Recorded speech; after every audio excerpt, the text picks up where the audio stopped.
As Brumas de Avalon, O Gamo Rei, Livro 3, Capítulo 3. Quando Morgana acordou, todo o castelo à sua volta despertava ao barulho e confusão de um dia de festa.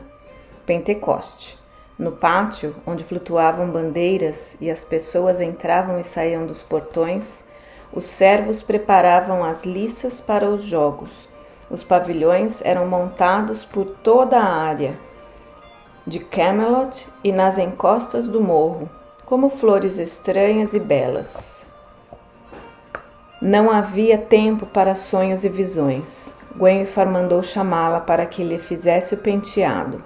Nenhuma mulher em Camelot tinha mãos tão hábeis quanto Morgana, e ela prometera à rainha que naquela manhã iria trançar-lhe o cabelo de maneira especial, com as 4 tranças que a própria Morgana usava nas grandes festas. Enquanto penteava e separava o belo cabelo sedoso de Gwenhyfar para trançá-lo, Morgana olhou para o lado, para a cama de onde se havia levantado a cunhada. Arthur já tinha sido vestido pelos servos e saído. Os pajens e camareiros faziam a cama, retirando as roupas sujas para serem lavadas e estendendo vestidos para serem escolhidos pela rainha. Morgana pensou: eles partilharam esta cama todos 3, Lancelot, Gwenhyfar e Arthur. Era uma coisa sem precedentes. Lembrou-se de alguma coisa no País das Fadas, que não estava clara. Lancelot sentia-se atormentado, e Morgana não fazia ideia de como Arthur considerava tudo aquilo. Enquanto suas mãos pequenas e ligeiras movimentavam-se com o cabelo de Gwenhyfar, ficou pensando o que a cunhada sentia. De súbito, sua mente foi tomada de imagens eróticas, recordações daquele dia na Ilha do Dragão em que Arthur, ao despertar, a tomara nos braços, lembranças da noite em que estivera nos braços de Lancelot no campo. Baixou os olhos e continuou a trançar o cabelo da rainha. Você está apertando demais, queixou-se Gwenhyfar, e Morgana excusou-se em uma voz baixa. Desculpe. E forçou suas mãos a relaxarem. Arthur era então um rapaz, e ela uma virgem. Lancelot teria dado a Gwenhyfar aquilo que lhe negou. Ou teria a rainha se contentado com as suas carícias infantis. Por mais que se esforçasse, Morgana não conseguia afastar da mente aquelas imagens odiosas, embora continuasse a trançar calmamente o cabelo de Gwenhyfar, com um rosto impassível. Bem, assim ficará bem. Dê-me o grampo de prata, pediu, prendendo as tranças no alto. A rainha examinou-se satisfeita no espelho de bronze, que era um dos seus tesouros. Está muito bonito, minha querida irmã. Muito obrigada. E voltou-se impulsivamente para abraçar Morgana, que sentiu-se rígida em seus braços. Não precisa agradecer. É mais fácil pentear os outros do que a mim mesma. Espere, um grampo está se soltando. Recolocou o grampo. Gwenhyfar estava brilhante, linda. Morgana abraçou-a, encostando por um momento seu rosto no dela. Parecia bastar, então, tocar aquela beleza, como se alguma coisa dela pudesse penetrar Morgana e dar-lhe um pouco daquele brilho e formosura. Depois voltou a lembrar-se daquilo que Lancelot lhe contara e pensou: não sou melhor do que ele. Também eu alimento desejos estranhos e perversos. E quem sou para zombar de algum deles? Invejava a rainha, que ria ao dar instruções a Elaine para que fosse procurar nos baús as taças que serviriam os prêmios para os vencedores dos jogos. Gwenhyfar era simples e franca. Não deveria sentir-se nunca torturada por tais pensamentos sombrios. Seus sofrimentos eram simples, os sofrimentos e problemas de toda mulher. Medo de que o marido se cansasse dela, sofrimento pela sua esterilidade. Apesar de todos os efeitos do talismã, não havia sinais de gravidez. Se um homem não conseguiu emprenhá-la, é provável que 2 também não, pensou Morgana maliciosamente. Gwenhyfar estava sorridente. Vamos descer? Ainda não cumprimentei os hóspedes. O rei Uriens de Gales do Norte está aqui, com seu filho crescido. Você gostaria de ser rainha de Gales, Morgana? Ouvi dizer que o rei Uriens pedirá uma noiva a Arthur. Você acredita que eu faria uma boa rainha? Porque provavelmente não lhe darei um filho que possa questionar a pretensão de Avallac'h ao trono. Perguntou rindo. É certo que você seria muito velha para ter seu primeiro filho, considerou Gwenfar, mas ainda assim tenho esperanças de que possa dar ao meu senhor e rei um herdeiro. Ela não sabia que Morgana tinha um filho, e jamais saberia. Mas isso a molestava. Arthur devia saber que tem um filho. Ele se culpa pelo fato de que a rainha não ter filhos. Para sua própria tranquilidade, ele devia saber. E se acontecer que ela nunca tinha filhos, pelo menos o rei tem um filho. Ninguém precisa saber quem é. Também filho de sua irmã, Egwene, tem o sangue real de Avalon. Está agora em idade de ir para Avalon, para ser druida. Sem dúvida eu deveria ter ido olhar seu rosto antes disso. Ouça, disse Elaine, as trombetas estão soando no pátio. Alguém importante está chegando e devemos apressar-nos. Uma missa será celebrada esta manhã na igreja. E Gareth será feito cavaleiro, comentou Gwenfar. É uma pena que Lot não esteja vivo para ver seu filho mais novo sagrado cavaleiro. Ele não se sentia muito satisfeito em companhia de Arthur. Nem este gostava muito dele, suspirou Morgana, dando de ombros. Por isso pensou, o protegido de Lancelot seria feito companheiro. Lembrou-se em seguida do que Lancelot dissera sobre a vigília ritual que precedia a sagração. Um simulacro dos mistérios. Será meu dever falar com Arthur sobre o seu compromisso com Avalon? Ele conduziu a imagem da Virgem na batalha do Monte Badon. Ele deixou de lado a bandeira do dragão e agora entregou um dos mistérios maiores para os padres cristãos. Buscarei o conselho de Taliesin. Temos de descer, insistiu Gwenfar, prendendo a bolsa e as chaves na cintura. Estava bonita e tinha uma aparência solene, com o cabelo trançado e seu vestido cor de açafrão. Elaine usava uma roupa verde e Morgana ostentava o vermelho. Desceram a escada, reunindo-se frente à igreja. Gawain saudou Morgana, chamando-a de prima, e fez uma curvatura frente à rainha. Mais além, viu um rosto familiar e franziu levemente a testa, tentando descobrir onde vira antes aquele cavaleiro, alto, corpulento, de barba, quase tão louro quanto um saxão ou um nortista. Lembrou-se então que era o irmão de criação de Balan, Balin. Fez-se uma fria inclinação de cabeça. Era um homem tolo, de mentalidade estreita, mas mesmo assim estava ligado pelos sagrados laços do parentesco a Viviane, que era sua parenta mais próxima e mais cara. Cumprimentos, Sir Balin. Olhou-a com má vontade, mas lembrou-se de suas boas maneiras. Usava um manto gasto e puído. Era evidente que estivera viajando por muito tempo e ainda não havia trocado a roupa e tomado banho. Vai à missa, senhora Morgana? Renunciou aos demônios de Avalon e abandonou naquele lugar maligno aceitando nosso Salvador e Senhor o Cristo? Morgana sentiu-se ofendida com a pergunta, mas nada respondeu. Com um sorriso cuidadoso dirigiu-se a ele.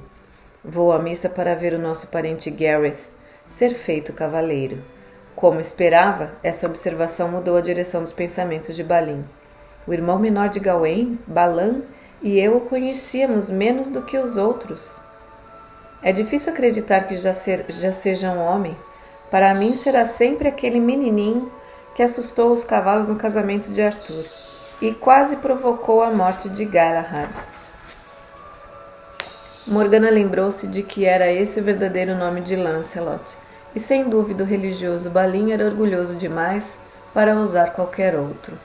Ele fez uma reverência e entrou na igreja. Acompanhando Gwenfar, Morgana seguiu-o com o olhar, franzindo as sobrancelhas. Havia nele um ar de fanatismo, e sentiu-se satisfeita por Viviane não estar ali, embora os dois filhos da Senhora do Lago estivessem, Lancelot e Balan. e certamente impediriam qualquer problema. A igreja estava florida e os fiéis vestidos com as suas brilhantes roupas de festa. Pareciam-se com as flores. Gareth vestia uma túnica de linho branco e Lancelot, de vermelho, ajoelhou-se ao seu lado, belo e grave, pensou Morgana, o louro e o moreno, o branco e o vermelho. Uma outra comparação ocorreu-lhe. Gareth, feliz e inocente, alegre com a sua iniciação, e Lancelot, sofrido e atormentado. Ao ajoelhar-se, porém, ouvindo o padre ler a história do Pentecostes, ele parecia calmo e completamente diverso do homem torturado que se desabafara com ela. E quando terminou o dia de Pentecostes, eles estavam reunidos num lugar. Subitamente veio do céu um som de um vento violento que encheu toda a casa onde se encontravam, e surgiram línguas de fogo que se separaram e desceram sobre eles, uma sobre cada um, e foram todos impregnados do hálito divino, e começaram a falar em outras línguas que o Espírito mandava. Ora, viviam em Jerusalém judeus muito rigorosos, de todas as raças que há sob o céu. Quando ouviram esse som, toda a multidão se ajuntou e ficou confusa, porque todos ouviram esses homens falando em suas línguas, e eram como se fossem loucos, dizendo uns para os outros: Vejam, não serão todos esses pregadores galileus? E como os estamos ouvindo, cada um de nós, em nossas próprias línguas nativas? Partos e medos e elamitas e homens da Mesopotâmia, da Judéia, da Capadócia, Ásia, da Frígia e Panfilha, e visitantes de Roma, judeus, cretenses e árabes. Mas todos nós os ouvimos falar as nossas próprias línguas. E ficaram todos espantados, perguntando-se uns aos outros: o que significa isso? Outros, porém, diziam zombeteiros: esses homens beberam demais do vinho novo e doce, e muito cedo do dia. E então Pedro, o apóstolo, elevou a voz e lhes disse: Homens da Judéia, e todos vós ouvis as minhas palavras. Estes homens não estão bêbados como pensais, já que estamos apenas na terceira hora. Mas o profeta Joel escreveu: Deus diz: nos últimos dias do mundo mandarei meu espírito, e todos os corpos e vossas filhas profetizarão, e vossos jovens verão visões, e vocês velhos terão sonhos. Ajoelhada tranquilamente em seu lugar, Morgana pensou: ora, foi a visão que desceu sobre eles, e não compreenderam, nem se interessavam em compreender. Para eles isso apenas provava que seu Deus era maior do que os outros deuses. O padre falava agora dos últimos dias do mundo, de como Deus derramaria dons de visão e profecia. Mas Morgana ficou pensando se alguns desses cristãos sabia que tais dons eram comuns, afinal de contas. Qualquer um podia dominar tais poderes, se provasse ser capaz de usá-los de maneira adequada. Mas entre os usos adequados não estava assustar as pessoas comuns com milagres tolos. Os druidas usavam seus poderes para fazerem o bem privadamente e não para reunirem multidões. Quando os fiéis se aproximaram do altar para a comunhão, Morgana balançou a cabeça e afastou-se, embora Gwenhwyfar tentasse levá-la para a frente. Não era cristã e não fingiria. Logo depois, do lado de fora da igreja, ficou olhando a cerimônia na qual Lancelot tirou a espada e colocou nos ombros de Gareth com ela, dizendo numa voz forte e musical: Levanta-te agora, Gareth, companheiro de Arthur e irmão de todos nós aqui, e de todos os cavaleiros desta companhia. Não esquece de defender teu rei e de viver em paz com todos os cavaleiros de Arthur e com a gente pacífica de toda parte. Mas lembra-te sempre de combater o mal e defender aos que precisam de proteção. Morgana lembrou-se da ocasião em que Arthur recebera Excalibur das mãos da senhora. Olhou para ele, imaginando se também o irmão se recordaria, e se teria sido essa a razão pela qual instituir aquele compromisso solene e aquele cerimonial, a fim de que os jovens que eram feitos cavaleiros em sua companhia pudessem ter uma solenidade para recordar. Talvez isso não fosse, afinal de contas, um simulacro dos santos mistérios, mas uma tentativa de preservá-los da melhor maneira que podia. Mas por que então realizar na igreja a solenidade? Chegaria o dia em que ele negaria os direitos daqueles que não acreditavam no cristianismo? Durante a missa, Gareth e seu primo, o patrono Lancelot, foram os primeiros a receber a comunhão antes mesmo do rei. Não era isso mesmo que colocar a ordem da cavalaria dentro da igreja como um rito cristão, como um dos seus sacramentos? Lancelot não tinha o direito de fazer isso. Ele não estava qualificado para conferir os mistérios a ninguém. Seria aquilo uma profanação ou uma tentativa honesta de colocar os mistérios no coração e na alma de todos na corte? Morgana não sabia. Depois da missa, houve um intervalo antes dos jogos. Morgana saudou Gareth e deu-lhe um presente, uma bela correia de couro onde poderia usar a espada e o punhal. Ele inclinou-se para beijá-la.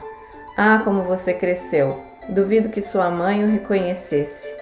Isso acontece com todos nós, prima, respondeu sorrindo. Eu tenho dúvidas de que você reconhecesse seu próprio filho.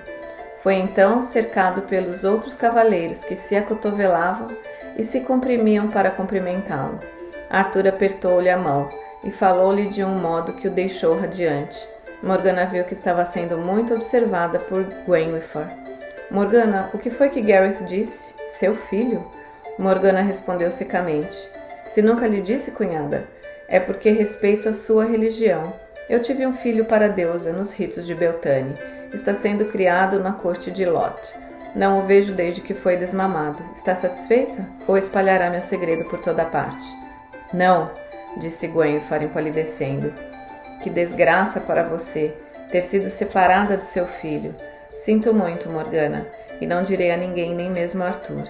Ele também é cristão e ficaria chocado. Você nem imagina o quanto ele ficaria chocado, pensou Morgana com tristeza. O coração batia-lhe forte. Seria possível confiar nela? Agora havia gente demais que conhecia o seu segredo. Haviam soado as trombetas no início dos jogos. Arthur concordara em não participar deles, pois ninguém queria atacar o seu rei, e um dos dois grupos da batalha simulada teria a chefia de Lancelot, como campeão do rei. O comando do segundo grupo coube por sorte a Urins de Gales do Norte, um homem corpulento que já passara da meia-idade, mas ainda forte e musculoso. Tinha ao seu lado o segundo filho, Accolon. Morgana observou quando Accolon colocava as luvas que seus pulsos estavam tatuados com as serpentes azuis. Ele era um iniciado da Ilha do Dragão. Gwenhwyfar tinha brincado, sem dúvida, sobre a possibilidade de casá-la com o velho Urins. Mas Accolon, ali estava o homem indicado, talvez o mais belo depois de Lancelot, entre os que participavam dos jogos. Morgana admirou sua habilidade com as armas. Ágil e bem feito, ele movia-se com a facilidade natural de um homem habituado a esses exercícios, que manejavam armas desde a infância. Mais cedo ou mais tarde, Arthur desejaria arranjar o casamento para ela. Se Accolon lhe fosse oferecido, diria não. Depois de algum tempo, sua atenção começou a distrair-se.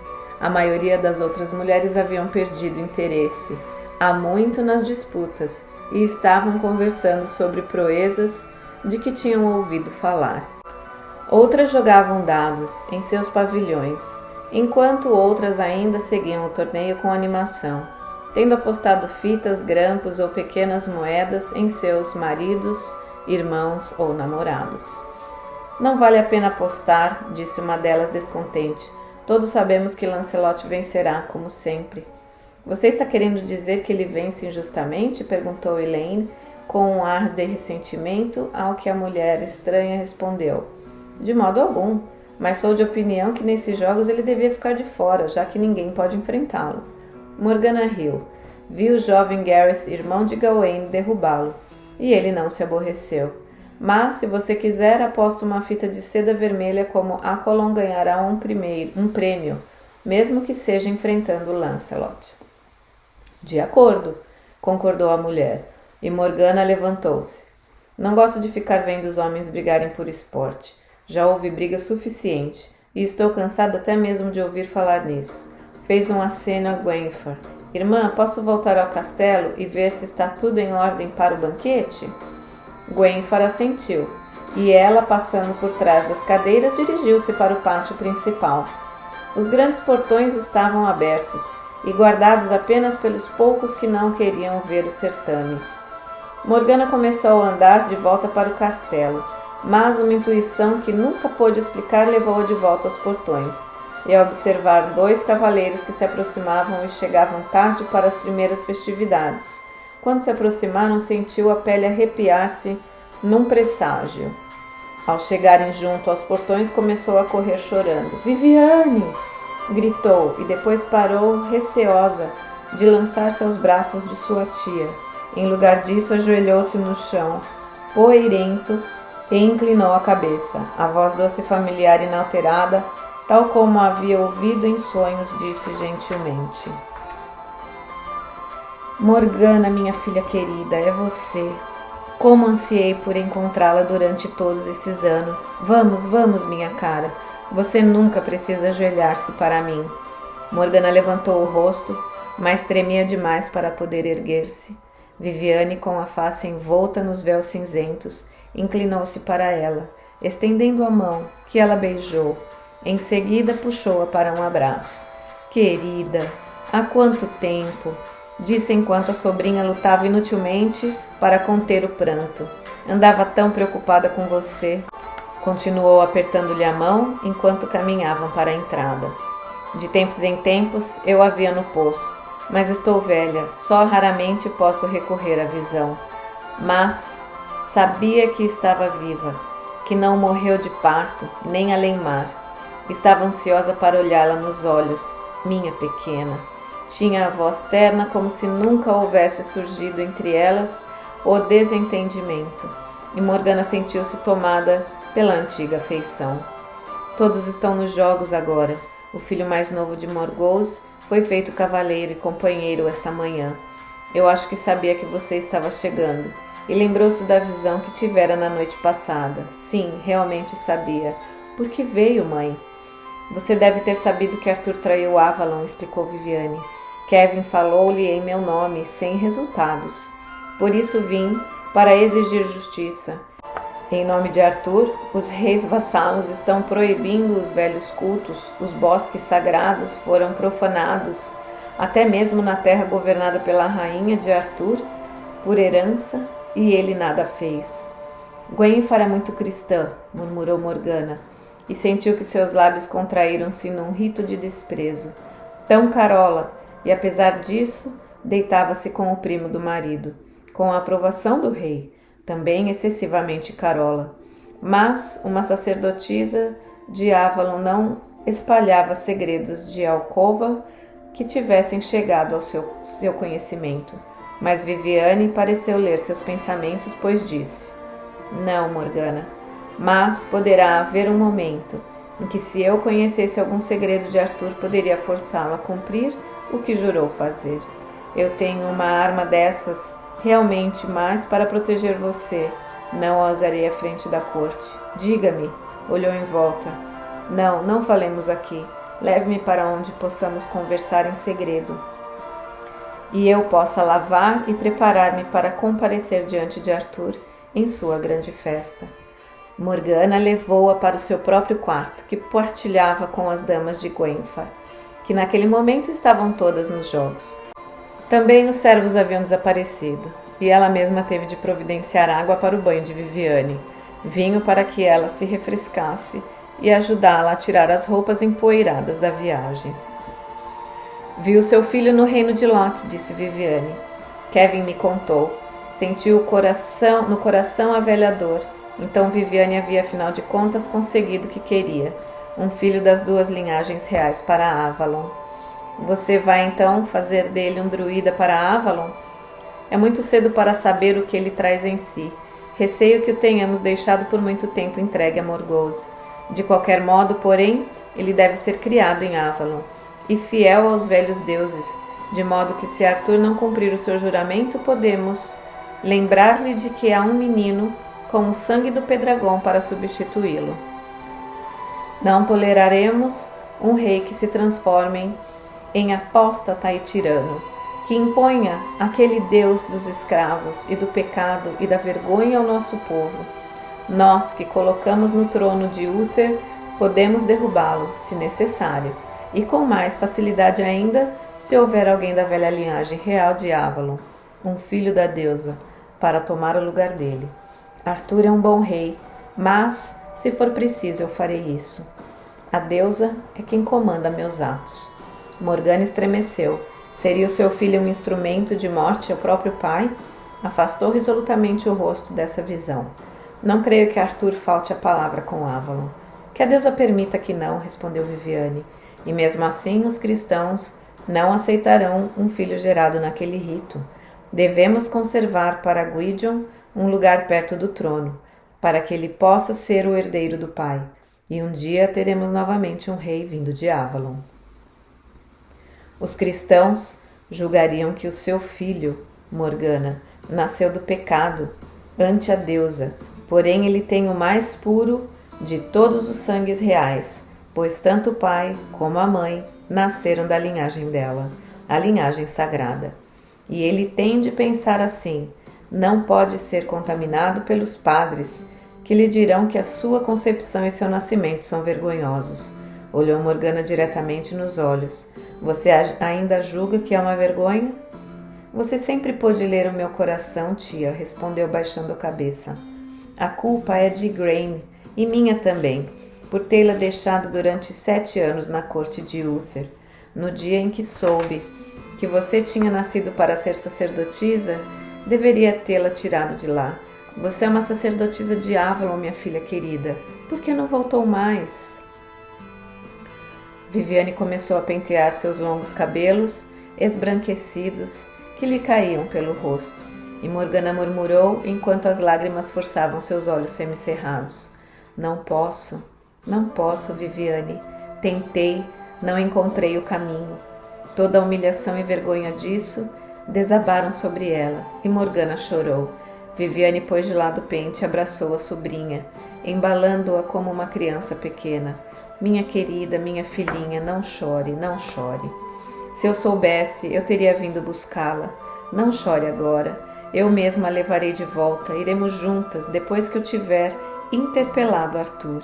Levarei você comigo e antes que ele queira casá-la com algum cristão idiota. Sim, minha filha, você voltará para Avalon. Iremos juntas. Enxugou o rosto de Morgana com seu véu. Vamos, preciso vestir-me para comparecer diante do grande rei. Morgana suspirou. Sim, eu trançarei seu cabelo, mãe, tentou rir. Hoje pela manhã trancei o cabelo da rainha. Viviane afastou-se e disse muito irritada. Arthur colocou você, sacerdotisa de Avalon e princesa de sangue real, como criada de sua rainha? Não, respondeu Morgana rapidamente. Sou tão respeitada quanto a própria rainha.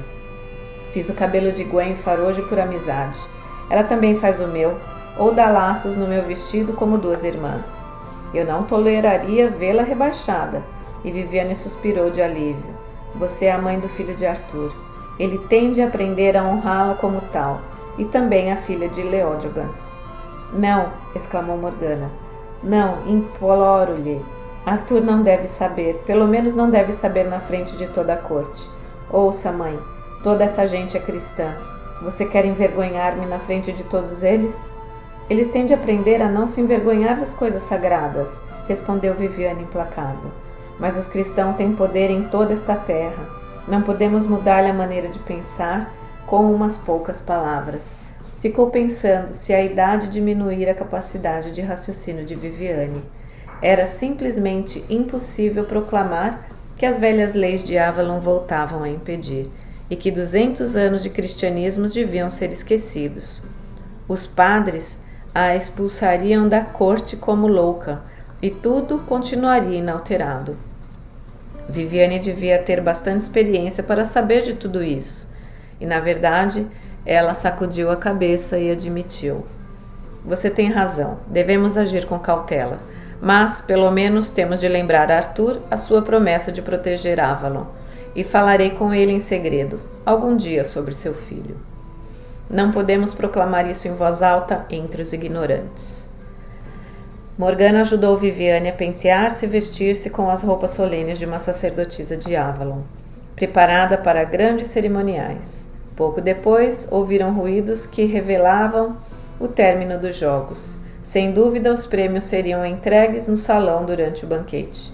Ficou pensando se Lancelot teria ganhado todos eles, novamente, em honra de seu rei, ou pensou amargamente de sua rainha. E seria possível alguém considerar isso honra?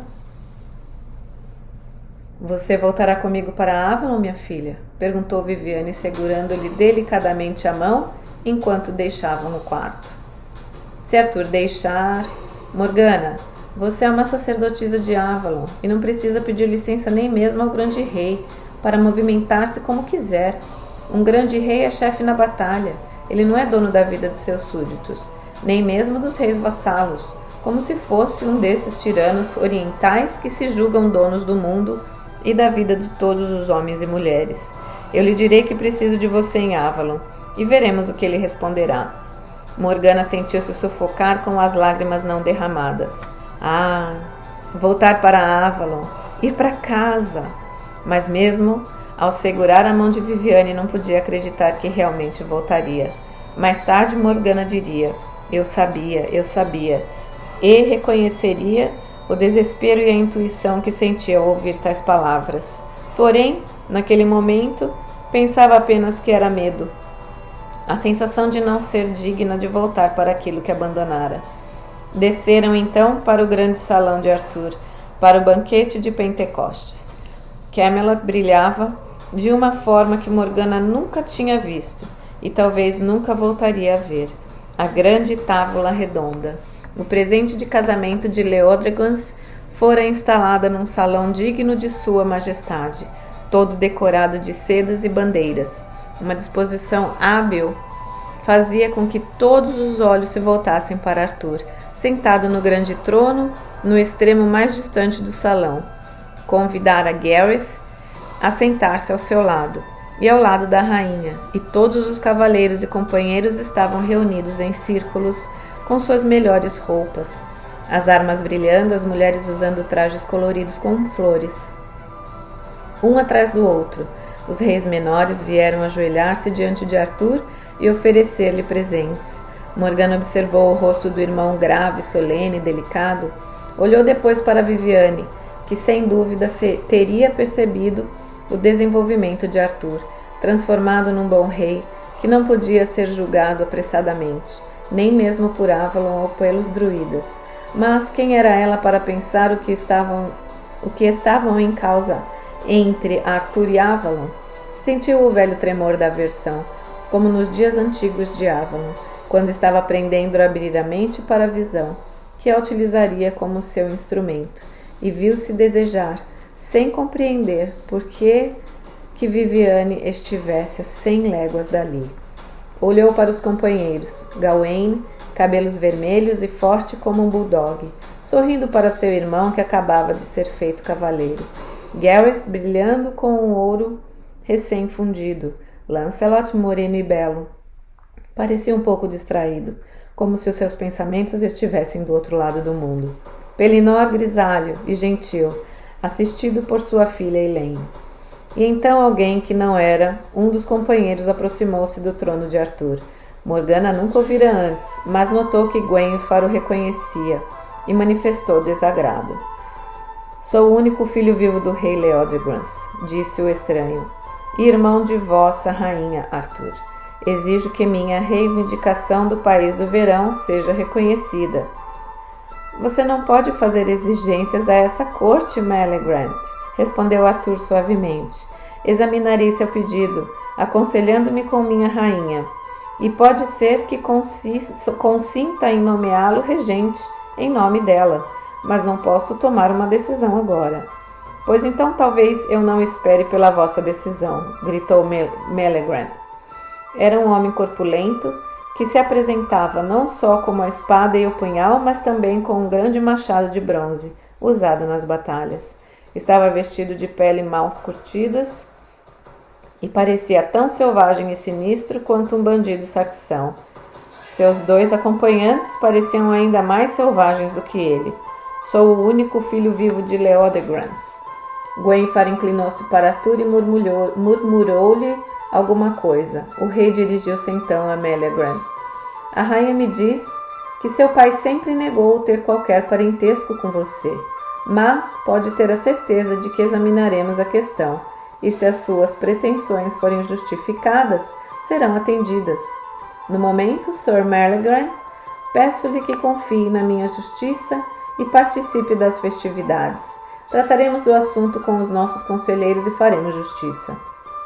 As festividades que se danem, gritou Meleagran irritado. Não vim para comer doces e olhar para mulheres e ver homens grandes brincando como se fossem meninos. Digo-vos uma coisa, Arthur. Sou o rei daquele país, e se ousardes contestar minha afirmação, pior para vós e para a vossa rainha. Colocou a mão no cabo de seu grande machado de batalha, mas Kai e Gareth lançaram-se sobre ele, dobrando-lhe o braço às costas. Nenhuma arma pode ser usada no salão do rei, disse Kai duramente, enquanto Gareth arrancava-lhe o machado das mãos e colocava aos pés de Arthur. Vá para o seu lugar, homem, e coma sua comida. A ordem tem de ser respeitada na tábua redonda, e se nosso rei disse que fará justiça, você terá de esperar que ele a faça. Empurraram-no com violência, mas Meleagran soltou-se. Ao diabo com as suas festas e a sua justiça, então. E ao diabo com a tábua redonda e todos os companheiros. Abandonando o machado, voltou às costas, e com os passos pesados caminhou por toda a extensão do salão. Kai deu um passo para segui-lo, e Gawain levantou-se, mas Arthur lhes fez um gesto para que se sentassem. Deixem-no ir, trataremos dele na ocasião oportuna. Lancelot, como campeão da rainha, talvez caiba a você ocupar-se daquele usurpador. Será um prazer, meu rei, respondeu ele, sobressaltando-se, como se tivesse sido acordado. Morgana desconfiou que Lancelot não tinha a menor ideia do que se tratava. Os arautos, na porta, ainda estavam anunciando que todos se deviam aproximar para obterem a justiça real. Houve um breve momento de comicidade, quando um camponês apresentou-se e contou como havia brigado com um vizinho, devido a um pequeno moinho de vento, no limite entre as propriedades de ambos. E não conseguimos chegar a um acordo, senhor, concluiu ele, torcendo nas mãos o grosseiro chapéu de lã. Por isso eu e ele decidimos que o rei havia tornado todo este país seguro para se ter um moinho, e por isso era melhor virmos aqui, senhor, e apresentar o nosso caso, acatando a vossa decisão. A questão foi solucionada entre risos bem-humorados. Mas Morgana observou que Arthur era o único a não rir, ouvindo com seriedade, fazendo seu pronunciamento, e quando o homem, depois de agradecer, retirou-se com muitas curvaturas. Só então seu rosto descontraiu-se num sorriso. Kai, faça com que deem a esse camponês alguma coisa para comer antes que ele parta de volta, pois fez uma longa caminhada até aqui, suspirou. Quem é o seguinte a pedir justiça? Deus permita que seja alguma coisa que eu possa resolver. Será que acabarão pedindo minha decisão sobre coisas relacionadas com a criação de cavalos ou outras coisas parecidas? Isso mostra como consideram seu rei, Arthur, observou Taliesin. Mas o senhor devia aconselhá-los a procurar também o senhor local e fazer com que os reis vassalos administrem justiça em seu nome. Levantou a cabeça para ver quem era o seguinte, mas isto agora pode ser mais digno da atenção do rei. Afinal de contas, trata-se de uma mulher, e não tenho dúvida de que está com um problema. Arthur fez um gesto para que se aproximasse. Uma mulher jovem, segura de si, altaneira, habituada aos costumes da corte. Vinha só, tendo como acompanhante apenas um anão feio, que não tinha 1 metro de altura, mas de ombros largos e musculoso, que carregava um machado pequeno, mas forte. A mulher inclinou-se perante o rei e contou sua história. servia uma senhora que ficara, como tantas outras depois dos anos de guerra, sozinha no mundo. Suas terras estavam ao norte, perto de uma velha muralha romana, que se estendia quilômetros após quilômetros com fortes e castelos arruinados e abandonados. Mas um grupo de 5 irmãos, todos bandidos, haviam fortificado 5 desses castelos e estava assolando toda a região. Agora um deles, que resolvera intitular-se Cavaleiro Vermelho das Terras Vermelhas, estava sitiando as terras de sua senhora. Os irmãos desse homem eram ainda piores do que ele. Cavaleiro Vermelho é boa, zombou Gawain. Conheci esse homem. Lutei contra ele quando voltava para o sul, na ocasião de minha última visita ao reino de Lot, e por pouco não perdi a vida. Arthur, talvez fosse conveniente mandar um exército para eliminar esses sujeitos. Não há lei naquela parte do mundo. Arthur franziu a testa e assentiu com a cabeça, mas o jovem Gareth levantou-se. Meu senhor Arthur, essa região fica no extremo dos limites do país de meu pai. O senhor me ofereceu uma missão. Peço-lhe então que me mande ajudar essa dama a defender as suas terras contra tais bandidos. A jovem olhou para Gareth, o rosto imberbe e a túnica de seda branca que vestia para a cerimônia de sagração de cavaleiro, e começou a rir. Você? Ora, você é um menino. Eu não sabia que o grande rei estava usando meninos muito crescidos para servir a sua mesa. Gareth corou, como uma criança.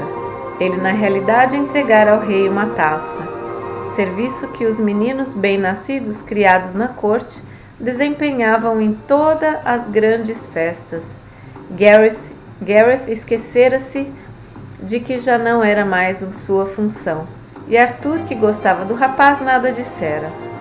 Meu senhor e rei, disse a mulher, num tom orgulhoso, vim pedir um ou mais dos seus grandes cavaleiros famosos pelas batalhas que derrotassem esse cavaleiro vermelho, como Gawain, Lancelot ou Balin, um dos que são conhecidos como grandes soldados contra os saxões.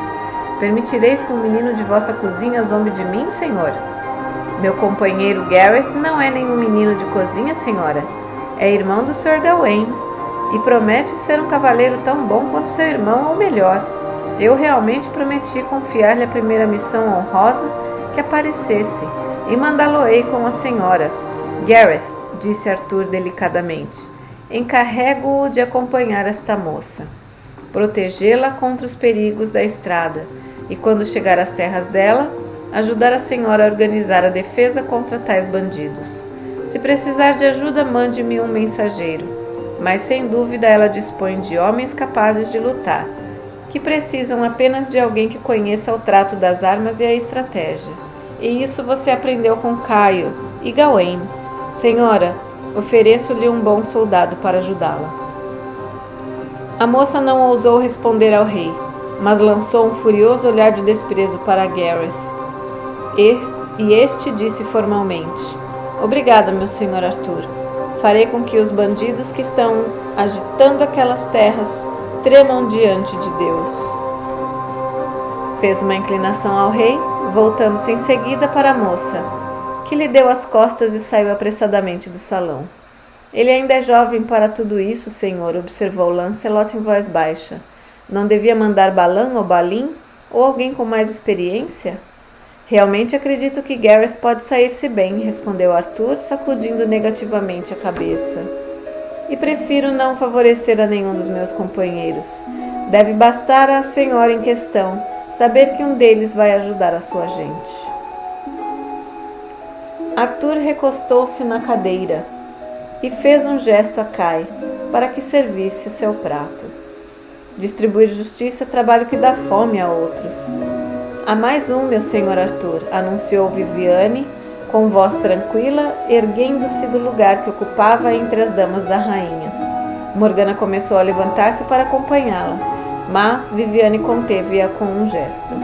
Parecia mais alta do que realmente era, porque se mantinha bem ereta, e em parte devido ao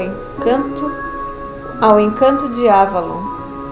Seu cabelo todo branco estava trançado ao redor da cabeça.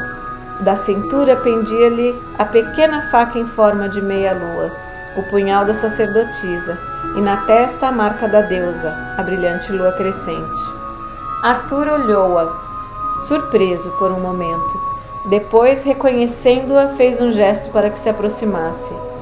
Senhora de Avalon, há muito tempo que não honrava esta corte com a sua presença. Venha sentar-se ao meu lado, tia, e dizer-me como lhe posso ser útil. Honrando Avalon, como jurou fazer, pediu Viviane. Sua voz era muito clara e baixa, mas como a voz treinada de uma sacerdotisa podia ser ouvido por todo o salão. Meu rei, peço-vos que olheis agora para a espada que trazeis, e que penseis naqueles que a colocaram em vossa mão, e aos quais jurastes. Anos depois, quando tudo o que aconteceu naquele dia era comentado e narrado, não havia 2 pessoas das 200 que estavam presentes ali que pudessem concordar quanto ao que havia acontecido primeiro. Morgana viu Balin levantar-se de onde estava e correr para perto do trono. Viu a mão que se estendeu para agarrar o grande machado deixado por Melegrant. Depois houve uma confusão, um grito, e ela ouviu-se gritando, quando o grande machado foi erguido no ar e caiu pesadamente. Mas não viu o golpe, apenas o cabelo branco de Viviane tingir-se subitamente de sangue, enquanto ela desabava no chão, sem soltar sequer um suspiro. O salão encheu-se de gritos. Lancelot e Gawain seguravam Balin, que lutava para libertar-se. Morgana tinha seu punhal na mão e correu para ele, mas Kevin agarrou-a com força, os dedos deformados prendendo-a pelo pulso. Morgana, Morgana, não! É tarde demais, disse ele, e sua voz estava entrecortada de soluços. Sir Denwain, deusa mãe, não olhe para ela agora, Morgana. Tentou afastá-la, mas Morgana estava paralisada como se tivesse sido transformada em pedra. Ouvindo as obscenidades gritadas por Balin, a plenos pulmões. Socorram ao senhor Taliesin, gritou Kai subitamente. O velho desmaiara em seu lugar.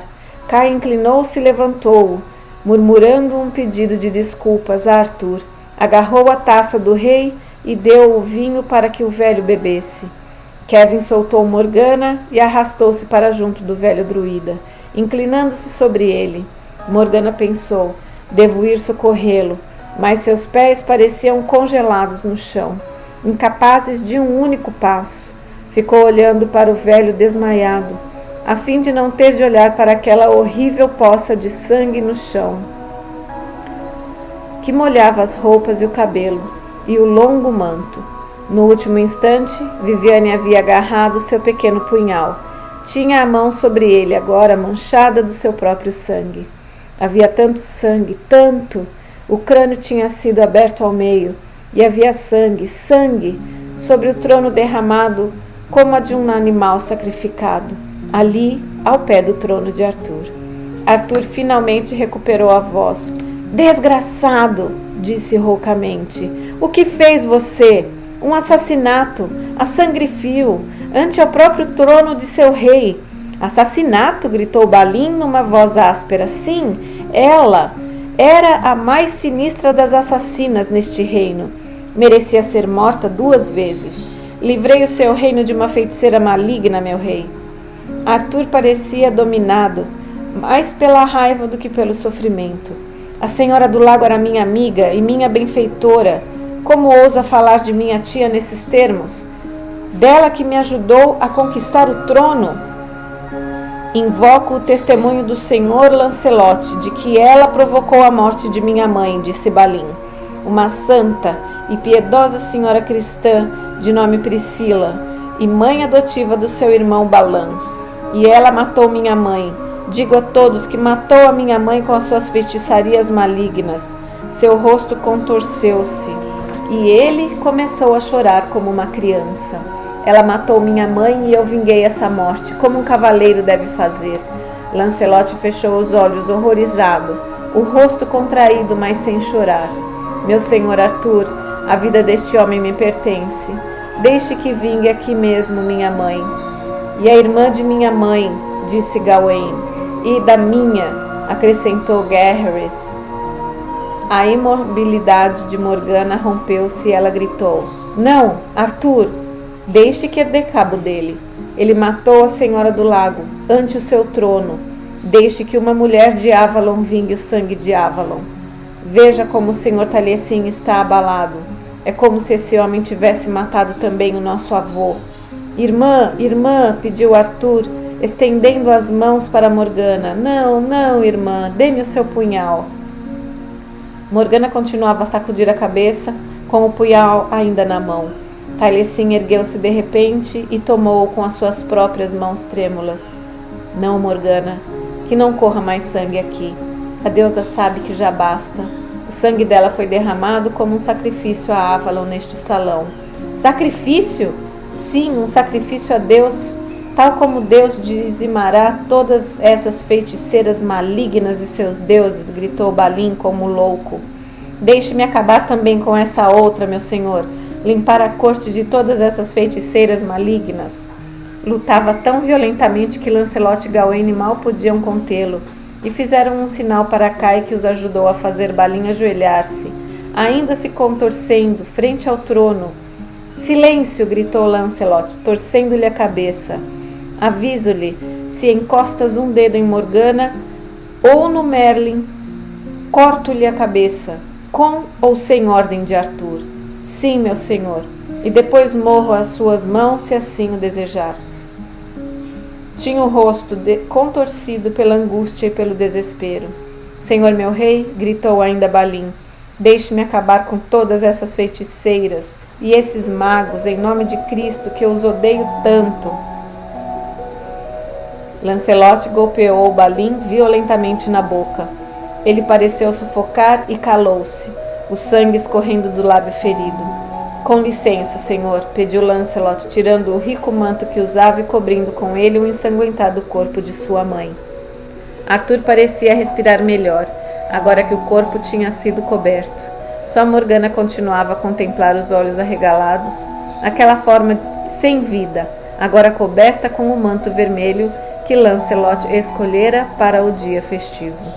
Sangue, sangue ao pé do trono real, sangue derramado na lareira. Pareceu a Morgana ouvir o grito de Raven. Alguém socorra a senhora Morgana, ela vai desmaiar, disse Arthur, e sentiu que mãos gentis a ajudavam a sentar-se, e alguém lhe chegava uma taça aos lábios. Começou a afastá-la, mas pareceu-lhe ouvir a voz de Viviane que dizia: beba, uma sacerdotisa tem de manter a força e a vontade. Bebeu obedientemente e ouviu a voz dura e solene de Arthur. Balin, quaisquer que sejam as suas razões, não chega. Ouvi o que você disse, nem mais uma palavra. Você é um louco, um assassino a sangue frio. Não importa o que diga, você matou minha tia e puxou de uma arma frente ao seu rei, no Pentecostes. Mesmo assim, não mandarei matá-lo onde se encontra. Lancelot, abaixe a espada. Lancelot recolocou a espada na bainha. Cumpro suas ordens, meu rei, mas se este assassino não for punido, peço então licença para deixar a sua corte. Ah, ele será punido. O rosto de Arthur estava sombrio. Balin, você está no juízo suficiente para me ouvir? Então esta será a sua sorte. Está banido para sempre desta corte. Que o cadáver desta senhora seja preparado e colocado num ataúde que você, Balin, terá de levar para Glastonbury, a cavalo, e confessar ao arcebispo o seu crime, tendo de cumprir a penitência que lhe for imposta por ele. Você falou ainda há pouco de Deus e Cristo, mas nenhum rei cristão permite que a vingança pessoal seja realizada pela espada ante o seu trono de justiça. Ouviu o que eu disse, Balin? Que já não é mais o meu cavaleiro, nem o meu companheiro? Balin baixou a cabeça. Tinha o nariz quebrado pelo murro de Lancelot.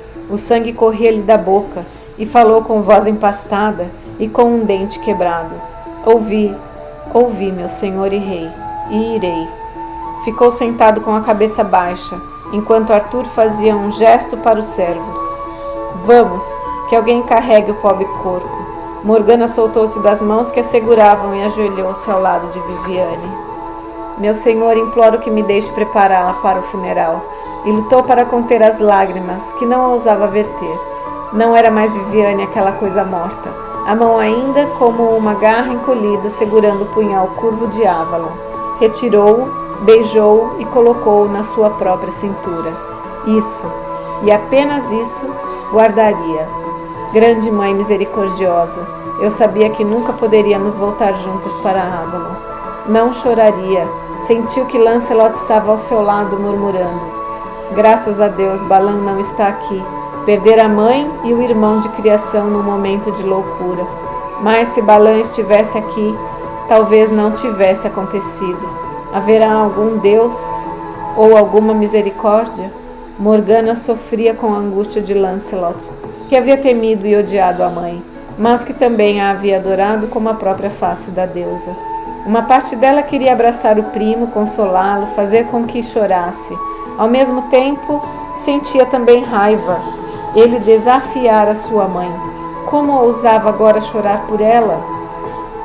Tailesin ajoelhou-se ao lado deles e disse com a voz insegura: Deixem-me ajudá-los, meus filhos, tenho esse direito. E ambos afastaram-se para o lado, enquanto ele inclinava a cabeça para murmurar uma velha oração fúnebre. Arthur levantou-se. Não haverá mais comemorações hoje. Acabamos de viver uma grande tragédia. Aqueles que ainda tiverem fome podem terminar a refeição e sair silenciosamente. Aproximou-se devagar do corpo. Sua mão pousou delicadamente no ombro de Morgana, que apesar de todo o sofrimento sentiu-a. Os convidados deixavam silenciosamente o salão, um após o outro, e em meio ao ruído das saias ouviu muito suavemente uma harpa, tocada com só 2 mãos. Em toda a Bretanha sabiam fazer.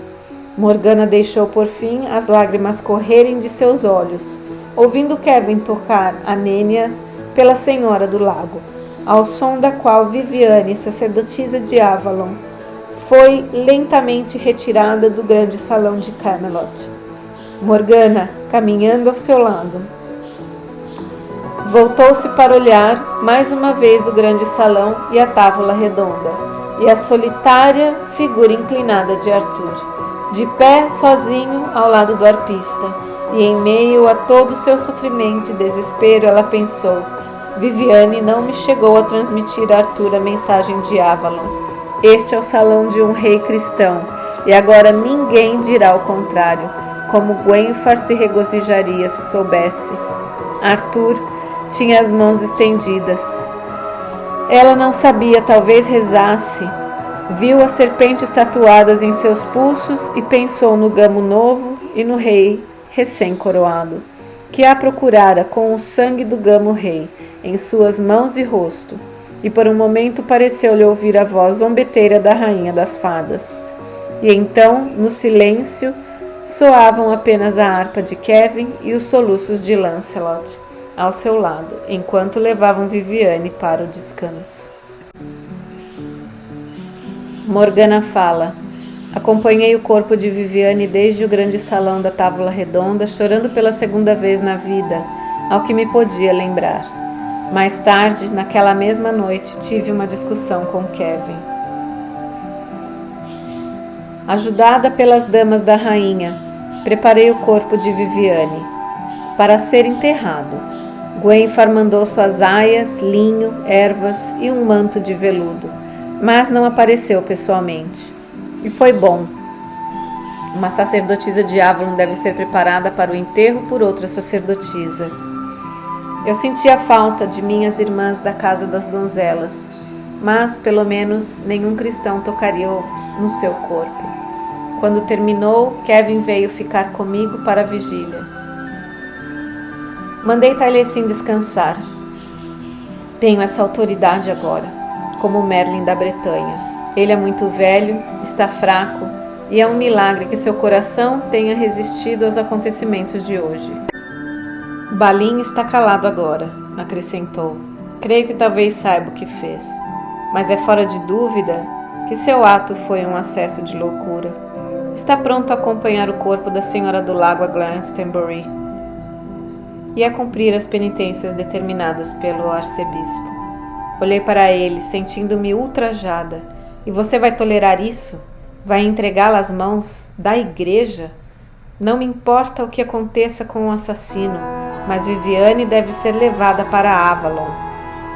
Contraí a garganta, para não chorar novamente. Teríamos ido juntas para Avalon. Arthur determinou que ela seja enterrada na frente da praça de Glastonbury, onde todos possam ver, respondeu Kevin. Sacudiu a cabeça sem poder acreditar. Estariam todos loucos? Viviane deve ficar em Avalon, onde todas as sacerdotisas da mãe foram enterradas desde os tempos mais remotos, e ela era a Senhora do Lago. Era também amiga e benfeitora de Arthur, atalhou Kevin, e ele quer que o seu túmulo seja um lugar de peregrinação. Estendeu a mão para que eu não falasse. Não, Morgana. Ouça-me. Arthur tem razão. Nunca houve um crime tão grande em seu reinado. Ele não pode esconder o túmulo de Viviane num lugar que não é visto e onde não será lembrado. Ela deve ser enterrada onde todos saibam da justiça do rei e da justiça da igreja. E você permitirá isso? Morgana, minha querida, não me cabe permitir ou recusar. Arthur é o grande rei, e é a sua vontade que se faz neste reino.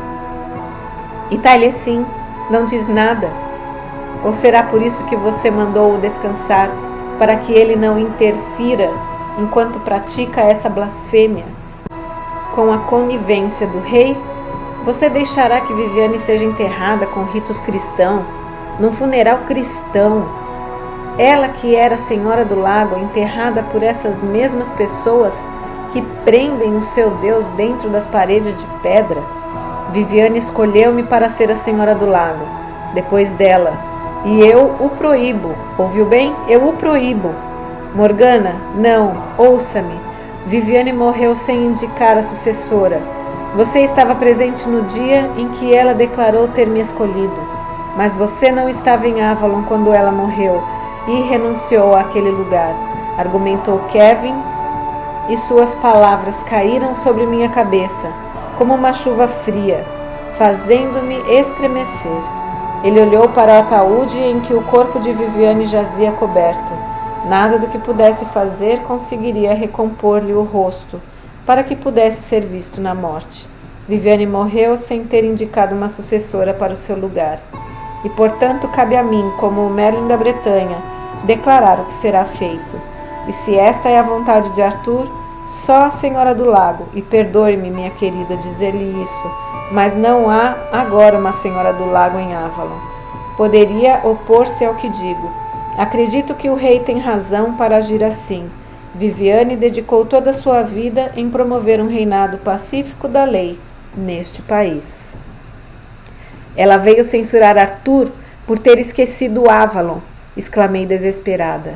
Ela morreu sem concluir sua missão, e agora você quer que seja enterrada em terra cristã, ao som dos sinos, para que triunfem sobre ela na morte como triunfaram na vida? Morgana, Morgana, minha pobre criança. Kevin estendeu-me as suas mãos deformadas, que me haviam acariciado tantas vezes. Também eu a amo, acredite. Mas ela está morta. Era uma grande mulher. Dedicou-se a vida a esta terra. Você crê que tem uma importância onde será enterrada a sua casca vazia? Ela foi para aquilo que a esperava alguém na morte. E conhecendo-a, sei que isso só pode ser bom. Você acredita que ela protestaria contra o fato de o seu corpo ser colocado no lugar onde pode servir melhor aos propósitos pelos quais ela deu a vida? O triunfo final da justiça do rei contra todo o mal nessa terra? Sua voz rica, acariciante, musical, era tão eloquente que hesitei por um momento. Viviane se fora. Eram apenas os cristãos que davam tanta importância ao chão, consagrado ou não, como se toda a terra, que é o seio da mãe, não fosse santa. Eu queria cair nos braços de Kevin e neles chorar pela única mãe que conhecera, pela destruição de todas as minhas esperanças de voltar para Avalon ao lado dela, chorar por tudo, o que eu abandonara e pelas ruínas de minha própria vida. Mas o que ele disse em seguida fez afastar-me horrorizada. Viviane era velha e vivia em Avalon, protegida do mundo real. Eu tive de viver como Arthur no mundo onde as batalhas são travadas e as verdadeiras decisões são tomadas. Morgana, minha querida, ouça. É tarde demais para exigirmos que Arthur mantenha seu juramento a Avalon, na forma original. O tempo passa, os sons dos sinos das igrejas cobrem toda essa terra, e o povo está satisfeito com isso. Quem somos nós para dizer que não é o desejo dos deuses, que estão por trás dos deuses? Queiramos ou não, esta terra é cristã, e nós que honramos a memória de Viviane, em nada contribuiremos para o seu bem, tornando conhecimento de todos que ela veio fazer exigências impossíveis ao rei. Exigências impossíveis? Retirei minhas mãos. Como ousa dizer isso? Morgana, ouça a voz da razão. Não é razão, mas traição. Se Taliesin ouvisse isso, falo como ouvi o próprio Taliesin falar. Viviane não viveu para desfazer o que havia feito, para criar uma terra de paz, seja chamada cristã ou druida, não importa. A vontade da deusa será feita sobre todos, qualquer que seja o nome que os homens lhe deem. Quem é você para dizer que não era vontade da deusa que Viviane fosse assassinada, antes de poder disseminar a dissensão outra vez, numa terra que chegou à paz e a um acordo bem-sucedido? Digo-lhe, Morgana, que este país não será novamente dividido pela discórdia, e se Viviane não tivesse sido morta por Balin, eu mesmo mataria manifestado contra o que ela pedia, e creio que Taliesin concordaria comigo. Como ousa falar por Taliesin? Foi ele mesmo que me nomeou Merlin da Bretanha, e portanto deve ter confiado em mim, para que fale em seu nome, quando ele não puder fazê-lo. Só falta você dizer que se tornou cristão. Por que não usa rosários e um crucifixo? Ele respondeu numa voz tão suave que me poderia ter feito chorar. Você realmente acredita que faria tanta diferença assim, se eu me tivesse tornado? Ajoelhei-me junto dele, como o fizera um ano antes, e apertei sua mão deformada sobre meu seio. Kevin, eu o amei. Imploro-lhe, em nome disso, seja fiel a Avalon. Agora é a memória de Viviane. Venha comigo esta noite. Não compactue com essa farsa, mas acompanhe-me a Avalon, onde a Senhora do Lago será enterrada junto das outras sacerdotisas da deusa. Ele inclinou-se para mim. Pude sentir a ternura angustiada de suas mãos deformadas. Morgana, é impossível, minha querida. Por que não se acalma e ouve a voz da razão das minhas palavras? Ergui-me, livrando-me de suas mãos fracas, e levantando os braços invoquei o poder da deusa. Ouvi minha voz ecoando com a força de uma sacerdotisa. Kevin, em nome daquela que se dirigiu a você, em nome da condição humana que ela lhe conferiu, imponho-lhe obediência. Sua fidelidade não é de Arthur, nem da Bretanha, mas apenas da deusa, e dos votos que fez. Vamos, deixemos este lugar. Venha comigo para Avalon, levando o corpo de Viviane. Eu percebia nas sombras o brilho da deusa envolvendo-me. Por um momento, Kevin ficou ajoelhado, tremendo, e sei que mais um momento, e ele teria obedecido. E então não sei o que aconteceu. Talvez me tenha cruzado a mente a ideia de que não era digna, não tinha o direito. Eu abandonara Avalon, afastara-me, que direito tinha de ordenar ao Merlin da Bretanha? Rompeu-se o encantamento. Kevin fez um gesto violento, brusco, levantando-se desajeitadamente. Mulher, você não pode me exigir obediência. Você que renunciou a Avalon, como pretende dar ordens ao Merlin? E você, quem se deve ajoelhar à minha frente? Afastou-me com as duas mãos. Não me tente mais.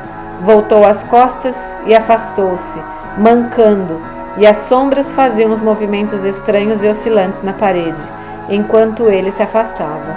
Fiquei a olhá-lo demasiado surpresa, até mesmo para chorar. 4 dias depois, Viviane foi enterrada com todos os ritos da igreja na ilha sagrada de Glastonbury. Mas eu não compareci. Jurei nunca pôr os pés na Ilha dos Padres. Arthur lamentou sinceramente a sua morte e construiu para ela um monumento funerário, jurando que algum dia ele e Gwenhwyfar repousariam ali ao seu lado. Quanto a Balin, o arcebispo Patrício impôs-lhe uma peregrinação a Roma e às Terras Santas, mas antes que partisse para o exílio, Balan ouviu a história contada por Lancelot e saiu ao seu encalce. Os irmãos de criação lutaram e Balin foi morto, de um só golpe. Balan, porém, devido à umidade que atingira os seus ferimentos, não sobreviveu nem um dia. Assim foi, Viviane vingada, foi o que disse uma canção feita sobre o caso. Mas que vingança é essa, se ela está enterrada num túmulo cristão? E eu nem mesmo sei quem escolheram como Senhora do Lago para substituí-la, pois não pude voltar para Avalon. Eu não era digna de Lancelot, não era digna nem mesmo de Kevin. Eu não pude fazer com que ele cumprisse o seu dever para com Avalon. Eu devia ter procurado Taliesin e implorado de joelhos, mesmo que eu levasse de volta para Avalon, para que eu pudesse expiar todas as minhas faltas e voltar novamente ao santuário da deusa. Mas antes que o verão terminasse, também Taliesin se foi. Creio que ele nunca soube realmente que Viviane estava morta, pois mesmo depois do enterro, falava como se ela fosse chegar dentro em pouco e voltar com ele para Avalon. E ele referiu-se também à minha mãe, como se ela estivesse viva e fosse uma menininha na casa das donzelas. Ao final do verão, morreu tranquilamente e foi enterrado em Camelot, e até mesmo o bispo lamentou a morte de um homem tão sábio e prudente. E no inverno que se sucedeu, ficamos sabendo que Melegrant se constituíra rei no país do verão. Contudo, quando a primavera chegou e Arthur estava longe numa missão do sul, e também Lancelot fora inspecionar o castelo real em Caerleon, Melegrant mandou um mensageiro, sob a bandeira da trégua, pedindo que a sua irmã Gwenhwyfar fosse parlamentar com ele a respeito do governo das terras reclamada por ambos.